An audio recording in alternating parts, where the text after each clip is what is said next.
अंग्रेजों ने लगभग 200 सालों तक भारत को और भारतवासियों को गुलाम बनाकर रखा। इतना ही सच जानते होंगे आप सब। लेकिन आज इस वीडियो के माध्यम से हम आप लोगों के सामने इतिहास की सच्चाई से आपका सामना करवाएंगे। अगर आप सब इतिहास में झांकेंगे तो आपको पता चलेगा कि सिर्फ अंग्रेजों ने नहीं बल्कि भारत को गुलाम बनाया था कुछ और यूरोपियन कंट्रीज ने भी, और उनका भी हाथ था इसमें। जिसमें सबसे पहले नंबर पर आता है पुर्तगाल, दूसरे नंबर पर आता है फ्रांस, तीसरे नंबर पर आता है डच और चौथे नंबर पर आता है हॉलैंड, और फिर अंत में पांचवें नंबर पर आते हैं ब्रिटिशर्स यानी कि अंग्रेज। अगर आप पुर्तगाल से लेकर ब्रिटिश शासन तक भारत का इतिहास देखेंगे तो आपको पता चलेगा कि इन लोगों ने टोटल मिलकर भारत को 449 सालों तक गुलाम बनाकर रखा था, जिसमें सबसे ज्यादा अंग्रेजों ने हम पर राज किया। इनका राज भारत पे करीब 200 साल तक का था।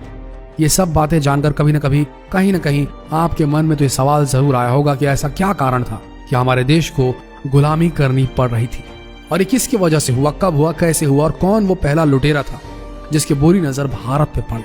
तो दोस्तों, आपके इन सभी सवालों का जवाब हमने इस वीडियो में काफी डिटेल से दिया है, तो आप सबसे रिक्वेस्ट है कि इस वीडियो को अंत तक जरूर देखें और पसंद आए तो इसे शेयर करना ना भूलिए।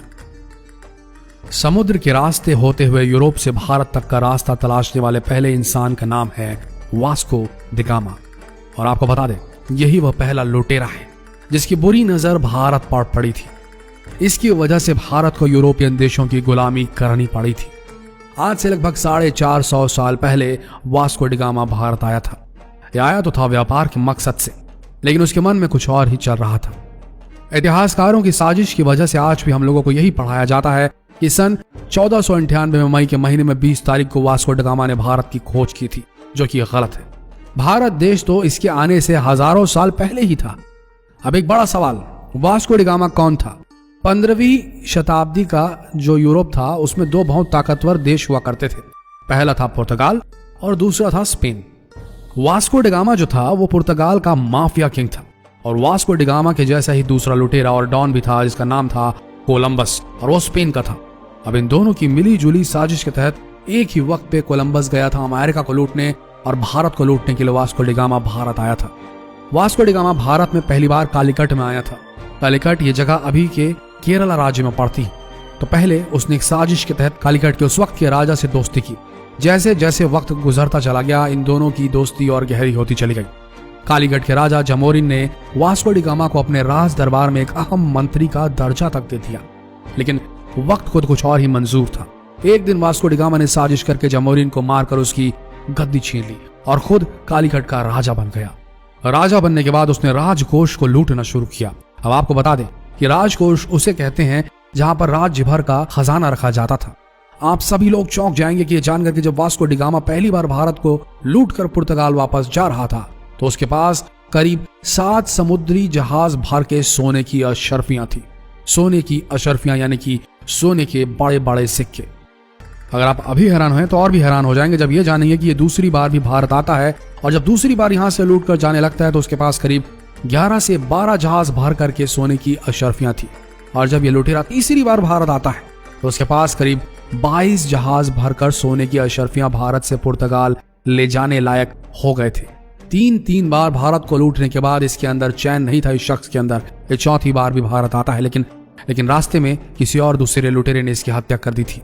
लेकिन तब तक यूरोप के बाकी देशों को भारत के बारे में पता चल चुका था। वास्को ड गामा के मरने के बाद भी वो लोग भारत आते रहे और लूट मार करते रहे। लेकिन वास्को ड गामा ने भारत आकर लूट को जिस तरीके से केंद्रित और ऑर्गेनाइज किया था वो समझने की जरूरत है, क्योंकि उसके बाद पुर्तगाली लोग यहाँ आए। उन्होंने 70 से 80 वर्ष तक इस देश में खूब लूट मार की। उसके बाद पुर्तगाली चले गए और फिर क्या होता है? अब आते हैं फ्रांसीसी। फ्रांसीसियों ने भी देश में करीब 70 से 80 साल तक लूट मार की, और उसके बाद आते हैं ड्यूश, और ड्यूश लूट के चले गए। उसके बाद आते हैं हॉलैंड वाले। हॉलैंड वालों ने भी अच्छी खासी लूट मार की। उसके बाद जब वो चले गए तो अंत में आते हैं अंग्रेज, और जैसा कि हमने पहले बताया आपको कि अंग्रेजों का मकसद भारत को लूटना ही नहीं बल्कि भारत पर शासन करना भी था।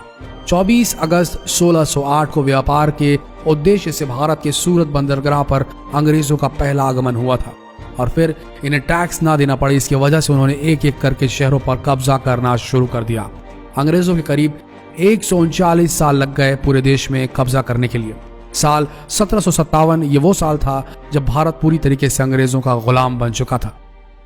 पहले 110 साल ईस्ट इंडिया कंपनी ने भारत पर राज किया, और फिर जब 1857 में पहला स्वतंत्रता संग्राम हुआ, उसके बाद ब्रिटिश सरकार ने भारत की कमान ईस्ट इंडिया कंपनी से अपने हाथों में ले ली। ध्यान दीजिए, 110 साल तक ईस्ट इंडिया कंपनी ने हम पर राज किया और फिर 90 साल तक ब्रिटिश सरकार ने हम पर राज किया। इन दोनों को मिला दिया जाए तो ये होते हैं 200 साल। काफी लंबे संघर्ष के बाद और बहुत सारी कुर्बानियां देने के बाद हमारा देश आजाद हुआ था।